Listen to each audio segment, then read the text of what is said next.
Hello বন্ধুরা, কেমন আছো? আশা করি ভালো আছো। আমিও খুব ভালো আছি। চলে এসেছি তোমাদের সাথে আবার একটা নতুন ভিডিও নিয়ে। আজ আমি তোমাদের সাথে কিছু শেয়ার করব। সেটা হলো আমাদের দুর্গা মন্দিরে। তো আমি তোমাদের মন্দিরটা দেখিয়েছিলাম, এমনকি নারায়ণের ঘরে পুজো হয়, লক্ষ্মী পুজো হয়, সেটা তোমাদের আমি দেখিয়েছিলাম। আজ দেখাবো যে নারায়ণ আছেন মন্দিরে, বাবা মহাদেব আছেন, মা মনসা আছেন। তাতে নিত্যসেবা যে পুজো হয়, সকালবেলা নিত্যসেবা পুজো হবে, সন্ধ্যাবেলায় শীতল হবে, সেগুলি আমি তোমাদের সাথে যেটুকু পারবো শেয়ার করব। তো চলো দেখানো যাক।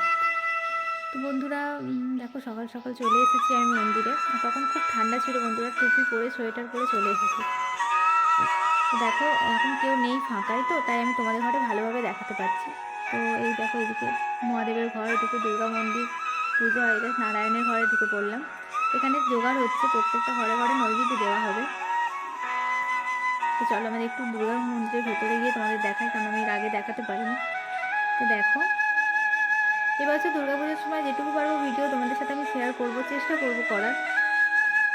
তো চলো বন্ধুরা, ফুল নিয়ে আসি। এখানে ফুল তুলতে চলে এসেছি। দেখো একটা গাছটা ভরে গোলাপ ফুল ফুটেছে, কি ভালো লাগছে। আর এই একটা ফুল, এই ফুলটা কি নাম আমি ঠিক জানি না। তো দেখো কত ফুল ধরেছে বন্ধুরা। তো চলো যাওয়া যাক, মনে হয় ব্রাহ্মণ মশাই চলে এসেছেন, পুজো করবেন। তো চলো দেখাই। তো এখানে নারায়ণের ঘরে পুজো হচ্ছে, তোমরা দেখতে থাকো। এরপর মহাদেবের ঘরে পুজো করতে যাবেন।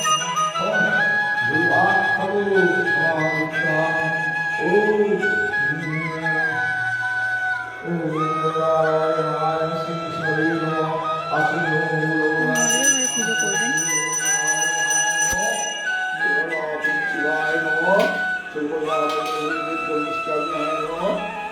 বাবা মহাদেবও আছেন, মা মনসা দুজনেই আছেন। চলো দেখানো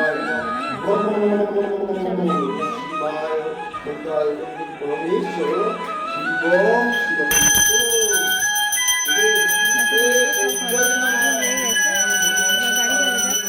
তো বিকেলবেলা, বিকেলবেলা ঠিক না, সন্ধ্যাবেলার দিকে আমি তোমাদের সাথে শেয়ার করবো সে তো লেখাই আছে। তো চলো এখন এই যে সন্ধ্যাবেলায় চলে এসেছি। নারায়ণের ঘরে পুজো হয়ে গিয়েছিলো, আর এবার মহাদেবের ঘরে বাবা মহাদেবের গায়ে চাদর দিয়ে দিচ্ছেন। তারপর এখানে পুজো হবে। ওখানে মা মনসা ঘরে বাবা মহাদেবের গায়েও চাদর দিয়ে দিচ্ছেন। এবার সেগুলো হয়ে গেছে বন্ধুরা। এবার তো এই ছিল এই ভিডিও। আমাদের নিত্যসেবা পুজো প্রতিদিনই কীভাবে পুজো হয়, কীভাবে কী হয়, যেটুকু পেরেছি আমি তোমাদের সাথে সেটুকু শেয়ার করলাম বন্ধুরা। জানি না ঠিকঠাক করে আমি বলতে পেরেছি কিনা। তো অবশ্যই বলবেন যে ভিডিওটা কেমন লাগলো আর আমাদের দুর্গা মন্দিরটা কেমন লাগলো জানিও। তো চলো টাটা, আবার নতুন কোনো ভিডিও নিয়ে তোমাদের সাথে আবার দেখা হবে।